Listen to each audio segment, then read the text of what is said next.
Hello and welcome everyone to Almus Market Mornings, your daily dose of global financial updates. We are back after a very long break. We had two back-to-back market holidays. On Monday, India celebrated its Independence Day, while yesterday we had the Parsi New Year. Now, before we start the week, it's important we catch up on the latest updates. JK, good morning. In the midst of all the rate hike conversation, China had opted for a rate cut. Tell us your thoughts on that and help our listeners catch up with the latest developments. Yeah, good morning and welcome back to all of you for the morning update.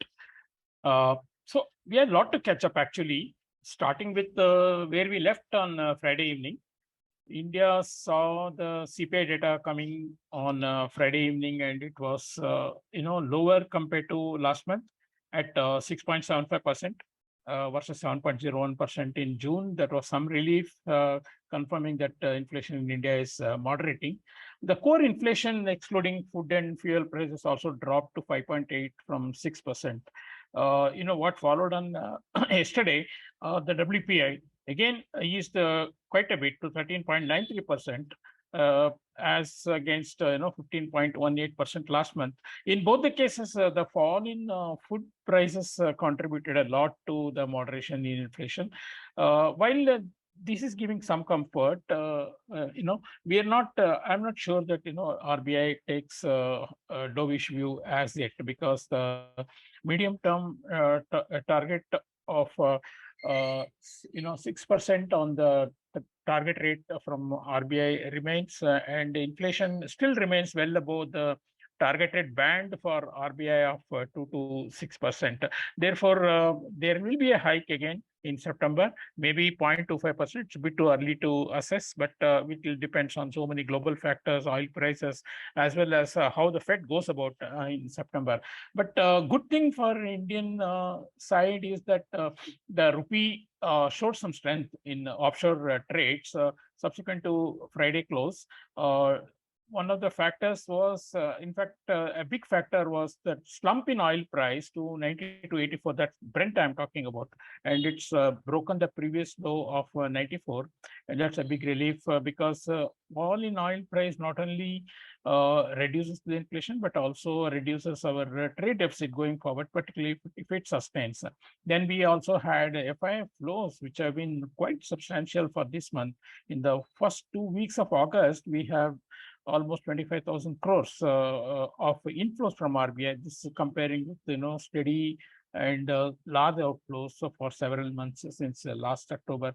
So overall, there is a sense that rupee is outperforming, perhaps can outperform a bit more, because the growth story on India is also gaining some traction. As per the latest IMF, the World Economic Report, we had seen that India is placed second from highest growth countries. Saudi Arabia, of course, lost the biggest because of the benefit they got out of higher oil prices. India at 7.4% among the EM, and is one of the best destinations for investors probably. And this can play out in the coming days. But yes, it's not going to be all easy, because we still have to see how the trade deficit pans out, how much funding it gets from the capital flows. But definitely signs are there that we can see better days for the rupee, and it will be a gradual correction back to 78.50. This is what my sense is.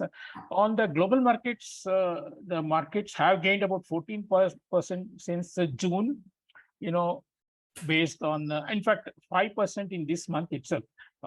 Investors have been running optimism on rates, maybe a bit too early, because the data from US has been quite weak. If you take last week and this week itself, the Michigan data was good. In fact, the inflation expectations on the near term was lower. Industrial production data was also better. But the New York Fed manufacturing survey was very poor, slumping to 31.3. That is negative 31.3% from positive 11.1 in July. And more concerning was the housing market, which was weakening. And the National Association of Housing, housing buyers sentiment fell to 49 from 54 expected. Housing starts themselves slumped by over 9%. So that's a mixed picture from US. And then I think what took the worst sentiment from the investors' point of view was the Chinese economy slowing substantially. All the sectors like retail sales, industrial production, and business investments took a hit as per the data released by them. And there was a surprise cut of 0.1% from Chinese central bank. While that is not substantial, but looking at other central banks hiking rate, as you mentioned, Swaraj, and also this central bank cutting rate is actually quite a contrast, and that's the reason why Chinese won slumped to 6.82, fall of near 9% from its best days early this year at 6.25, and also this cut by Chinese central bank indicates a deep concern about their economy. So it might be quite some time before Chinese economy recovers back to its trend growth, and perhaps this year people are ruling out about the growth in Chinese economy. So I think that's also another factor which will be in favor of India, because there could be more investments flowing towards India because of better growth picture that is being foreseen for India. So now looking at the overall picture, I think investors are still assessing whether it's going to be an outright recession or a stagflation, because the signs that inflation may be peaking is not enough for us to get comfort. Outright inflation levels are still quite high, ruling at 7s and 8s, which is high by historical standards, and Fed should be and is expected to continue hiking rates at a fast pace.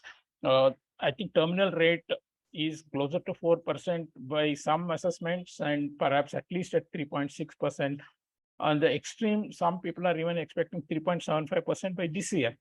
So it's not all given as far as the interest rate hikes are concerned. Therefore, if we do have high inflation combined with the slowing economy, of which there are enough signs, it could be stagflation rather than recession.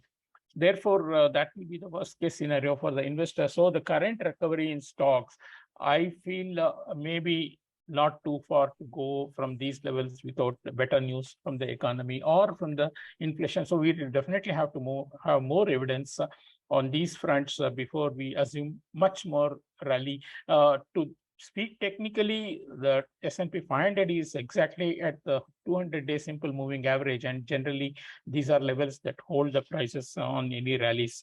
As far as the dollar is concerned, definitely we had slump in many currencies like yen and euro from their resistance levels of 132 for yen and 1.0360 for euro, because they had recovered substantially from their recent lows, and with US yields stopped falling. In fact, after CPI, in fact, US yields have not made a new low.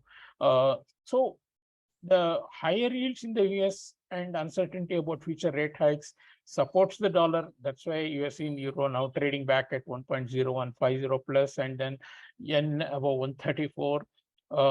Obviously, commodities have taken a big hit after Chinese economy's bad news, and that should continue for some more time. On the emerging markets, it's been a mixed picture, but definitely for once, I think India has been shining. Indian rupee has been shining a bit in offshore trades, at least. Let's see if it continues.